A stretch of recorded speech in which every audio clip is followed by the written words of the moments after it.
گناہگاروں کا انجام۔ حضرت موسیٰ کی وفات کے بعد ان کی قوم یعنی بنی اسرائیل کے لوگ آہستہ آہستہ گمراہ ہونے لگے اور بت پرستی میں مشغول ہو گئے۔ انہوں نے خدا کو بھلا دیا اور توریت کو بھی چھوڑ دیا۔ اللہ تعالی نے ان کو شرک و بت پرستی اور جہالت سے نکالنے اور حضرت موسیٰ کے دین کی طرف بلانے کے لیے ایک نبی کو مبعوث کیا جس کا نام ارمیا تھا۔ حضرت ارمیا علیہ السلام یروشلم کے لوگوں کے پاس پہنچے اور انہیں وحدانیت اور خدا کے دین کی دعوت دینا شروع کی۔ انہیں اللہ تعالی کی نعمتیں یاد دلائیں اور احکام خدا کے بارے میں بتایا، نیز انہیں برائیوں اور بت پرستی کی خرابیوں سے بھی آگاہ کیا اور عذاب الہی سے ڈرایا۔ لیکن یروشلم کے لوگوں نے اور خاص طور پر وہاں کے مالداروں نے ان کی مخالفت شروع کر دی، کیونکہ وہ توریت کے احکام سے دور ہو گئے تھے اور بابل اور آشور جیسے بت پرستوں کے مرکز سے متاثر ہو گئے تھے اور بت پرستی کو چھوڑنا نہیں چاہتے تھے۔ ان دنوں شہروں میں بڑی بڑی عمارتیں اور عظیم بت گدے بنے ہوئے تھے۔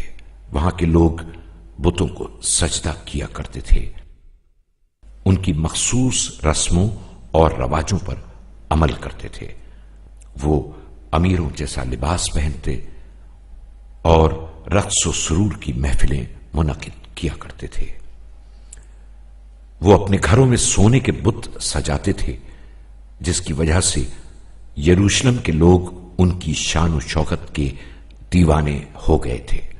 حضرت ارمیا نے ان لوگوں کو بت پرستی اور بیکار رسموں سے نکالنے کی بہت کوشش کی، لیکن ان پر کوئی اثر نہیں ہوا۔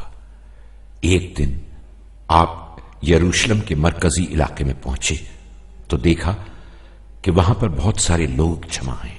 آپ نے موقع غنیمت جانا اور جو تحریر ہاتھ میں تھی اسے پڑھنے لگے اور فرمایا، اے قوم یہود، اللہ سے ڈرو اور حضرت موسیٰ کے دین پر عمل کرو تاکہ خدا تم پر رحم کرے۔ پھر آپ نے ان کو خطرے کا احساس دلاتے ہوئے فرمایا، اے لوگو، میں تمہیں بتا دیتا ہوں کہ اگر تم نے اللہ کی اطاعت نہ کی تو بابل کی فوج کے ہاتھوں مارے جاؤ گے یا قید کر لیے جاؤ گے۔ یروشلم ویران ہو جائے گا اور جو توریت تمہارے گھروں میں موجود ہے اسے آگ لگا دی جائے گی۔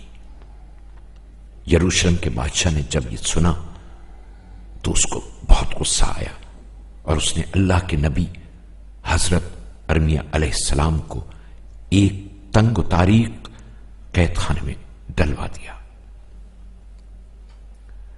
کئی سال تک حضرت ارمیا قید خانے میں رہے۔ اس دوران یروشلم کے لوگ برائیوں میں ڈوبتے رہے، یہاں تک کہ پورا یروشلم ظلم و ستم کی لپیٹ میں آ گیا۔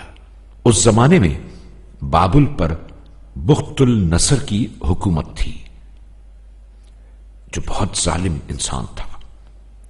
جب اس نے یروشلم کے مال و دولت کے بارے میں سنا تو اس نے قسم کھائی کہ وہاں پر قبضہ کر لے گا اور یروشلم کو ویران کر دے گا۔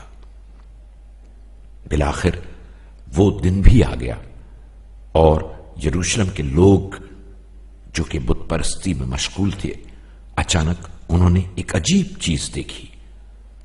انہوں نے دیکھا کہ ایک بڑی فوج گرد و غبار اڑاتی ہوئی نزدیک آ رہی ہے۔ یہ دیکھ کر لوگ وحشت زدہ ہو گئے۔ ان کی سمجھ میں نہیں آ رہا تھا کہ کیا کریں۔ بخت النصر کے سپاہی شہر میں داخل ہو گئے اور انہوں نے لوگوں پر حملہ شروع کر دیا اور ہر چیز کو تہس نہس کرنے لگے۔ یروشلم کے بہت سے لوگ قتل کر دیے گئے، کچھ لوگوں کو گرفتار کر لیا گیا اور ان کا مال و اسباب لوٹ لیا گیا۔ حضرت ارمیا اور ان کے ساتھی قید سے آزاد ہو گئے اور افسوس کرتے ہوئے دوسرے شہروں میں چلے گئے۔